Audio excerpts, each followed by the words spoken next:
Welcome to Am I Famous Yet? This is chapter 36 called Summertime in the Park. There was a period of time in the 1990s when I did a lot of free outdoor concerts in New York City parks with the Uptown Horns Revue. Many of these shows were way out in the badlands of Brooklyn, amid housing projects and the destitution that comes from the institutional financial disadvantage. Suffice to say, many of them were tough neighborhoods, and we were clearly not from around there. These were New York City Parks Department-sponsored concerts. They were held on outdoor mobile stages with hand-crank elevated lighting trusses, the likes of which had fallen on and broken the neck of Curtis Mayfield only a couple of years before, leaving him paralyzed for the rest of his life. We played on a bunch of these rigs in those parks. One of these rigs was for a Percy Sledge gig.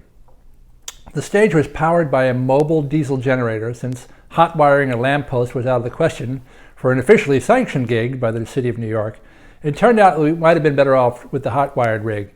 The voltage coming out of the generator was slightly below the standard 120 volts and possibly also below the 60 cycles per second that come out of a standard wall plug. The guitar amps seemed to work just fine, but the rented Hammond B3 organ was a classic instrument. The manufacturers stopped making them with the old tone wheel sound generators in the mid-1970s. Getting Percy's classic Fame Muscle Shoals B3 sound required using an instrument that was 20 to 30 years old by that time. The wonky electricity from the generator rendered the organ about a quarter tone flat, give or take. I don't think the current or the pitch was anywhere near constant for the entire show. This meant that the sound the B3 generated was somewhere between the cracks of a standard piano. All of our electronic guitar tuners calibrated to a standard A equals 440 hertz were rendered completely useless. We had to try to tune our instruments by ear to the slightly intoxicated sounding Hammond as best we could. I don't have perfect pitch by any means. I have pretty decent relative pitch, so there's a defining tone from any source. I can play in tune with it fairly well, that is, if the reference pitch also isn't a moving target. Percy, intoxicating soul singer that he was, tended to sing a hair sharp, above the pitch, bless his heart. The band was way below the pitch. His vocals were somewhere above us. It made for an afternoon of what I call charming intonation, but we got through it.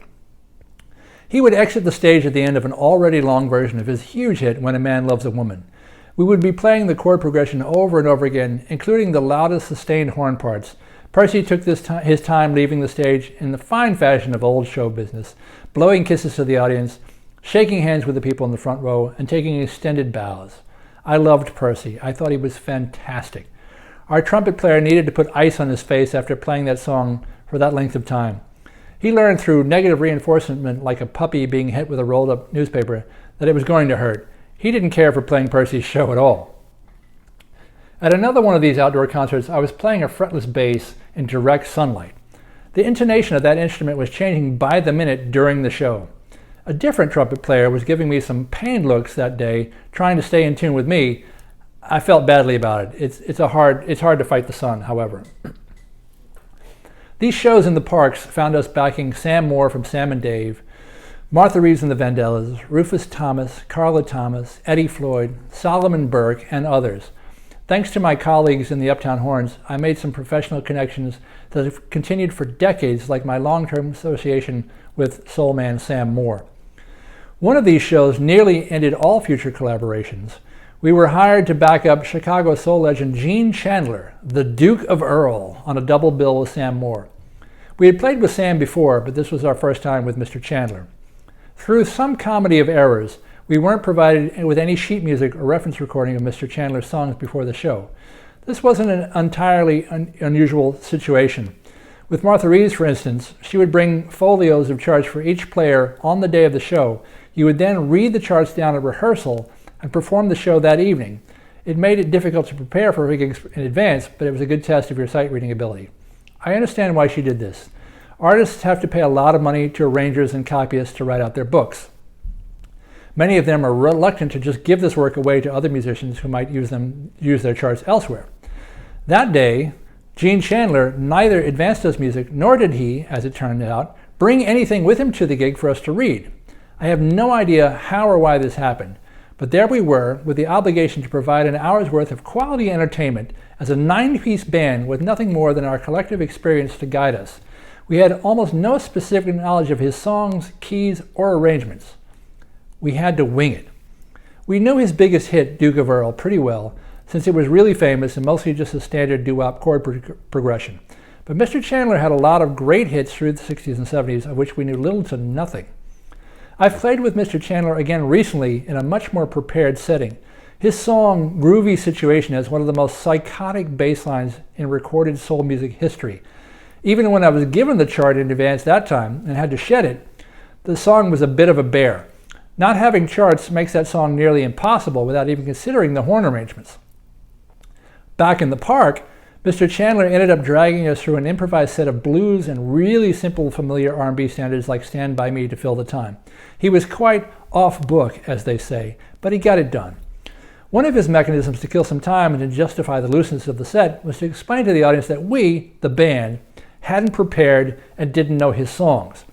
He basically publicly threw us under the bus for something that wasn't our fault.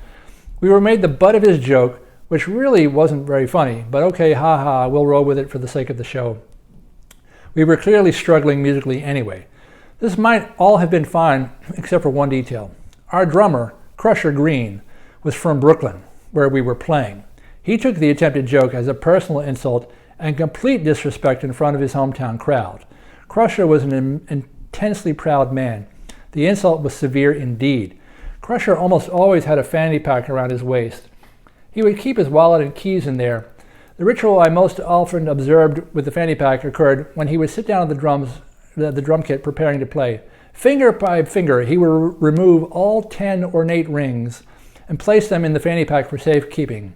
At the end of the show, he would reverse the process finger by finger. Also in the fanny pack was his pistol.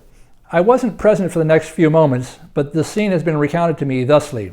Crusher went into the dressing room after the show, which was just a utility shed at the outdoor park.